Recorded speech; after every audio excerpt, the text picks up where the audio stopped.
नमस्कार। चलिए, आज एक ऐसी कहानी में चलते हैं जो सिर्फ एक जगह की नहीं, बल्कि एक एहसास की कहानी है। एक ऐसा एहसास जो प्रकृति और एक छोटी सी नेकी से पैदा होता है। ये कहानी है घोगरा जलप्रपात की, एक ऐसी जगह की जहां एक छोटा सा पल हमेशा के लिए एक यादगार बन जाता है। तो चलिए शुरू करते हैं ये सफर। कहानी की शुरुआत होती है इस खूबसूरत एहसास से। जरा सोचिए, एक ऐसी जगह जहां मॉनसून की पहली बारिश पड़ते ही जैसे सब कुछ जाग उठता है। हर तरफ बस हरियाली ही हरियाली, इतनी घनी, इतनी ताजा कि बिल्कुल ऐसा लगे मानो किसी आर्टिस्ट ने अभी अभी अपना मास्टरपीस पूरा किया हो। तो हमारी कहानी का पहला चैप्टर है घोगरा की पुकार। देखिए, ये सिर्फ एक ज्योग्राफिकल लोकेशन नहीं है, नहीं, ये एक एक्सपीरियंस है, एक ऐसी चीज जो आपको अपनी तरफ खींचती है। तो आखिर ये जादुई जगह है कहाँ? ये है सौसर से सिर्फ 11 किलोमीटर दूर, रिधोरा और घोगरी खापा के बीच में, एकदम छिपी हुई।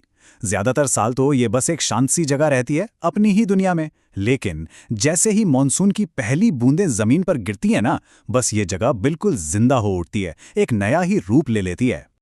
और पता है, ये जो बदलाव है ना, ये सिर्फ आंखों के लिए नहीं है, ये तो एक पूरी सिम्फनी है आपके सारे सेंसेस के लिए। पानी के गिरने की आवाज, भीगी मिट्टी की खुशबू, हवा में वो ठंडक, ये एक ऐसा म्यूजिक है जिसे आप सुनते नहीं, महसूस करते हैं। और बस इसी खूबसूरत माहौल में एंट्री होती है हमारी कहानी के मेन कैरेक्टर आरव की। जब आरव यहां पहली बार आता है ना, तो उसके लिए ये कोई आम वाटरफॉल नहीं था, नहीं, ये एक ऐसा एक्सपीरियंस था जो उसकी लाइफ स्टोरी में हमेशा के लिए छपने वाला था।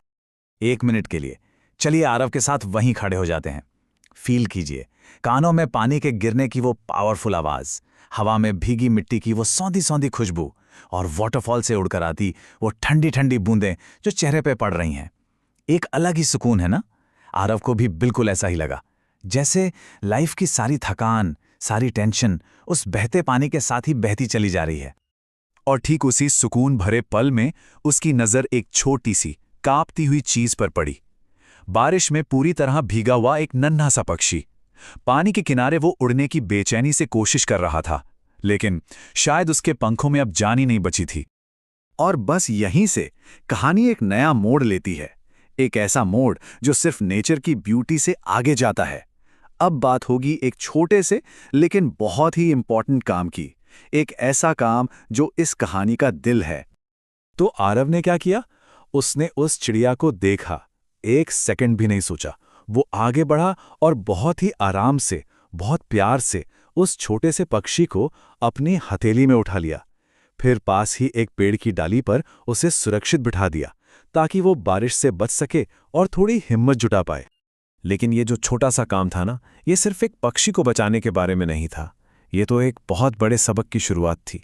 एक ऐसा एहसास जो आरव के दिल में हमेशा के लिए बस गया। हम सब अपनी रोज की लाइफ में ऐसे छोटे मोटे काम करते रहते हैं, है ना? लेकिन कभी कभी इन छोटे कामों का असर बहुत बहुत गहरा होता है।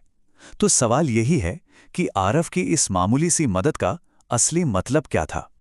थोड़ी देर की शांति के बाद उस नन्हे पक्षी ने धीरे धीरे चहचहाना शुरू किया। फिर उसने अपने पंख फड़फड़ाए और आसमान में उड़ गया। उसकी उड़ान एकदम सीधी और स्ट्रांग थी, बिल्कुल ऐसे मानो जाते जाते वो आरव को थैंक यू कह रहा हो। और बस यही इस पूरी कहानी का मैसेज है कि एक छोटा सा एक्ट ऑफ काइंडनेस, एक मामूली सी मदद, किसी और के लिए एक बिल्कुल नई शुरुआत, एक नई उड़ान बन सकती है। ये हमें याद दिलाता है कि हमारे छोटे से छोटे काम भी कितना बड़ा पॉजिटिव चेंज ला सकते हैं। उस दिन के बाद से घोगरा वाटरफॉल आरव के लिए सिर्फ घूमने की एक जगह नहीं रह गया, नहीं, वो एक जिंदा याद बन गया। एक ऐसी याद जिसने उसे सिखाया कि नेचर सिर्फ खूबसूरत नहीं होती, वो हमें एक दूसरे के लिए और काइंड होना और कनेक्टेड फील करना भी सिखाती है। तो अब एक सवाल आप सबके लिए, क्या आपकी लाइफ में भी कोई ऐसा एक्सपीरियंस हुआ है जब नेचर के बीच बिताया गया कोई मामूली सा पल आपके लिए एक बहुत गहरी, एक बहुत मीनिंगफुल याद बन गया हो? इस पर सोचना जरूर।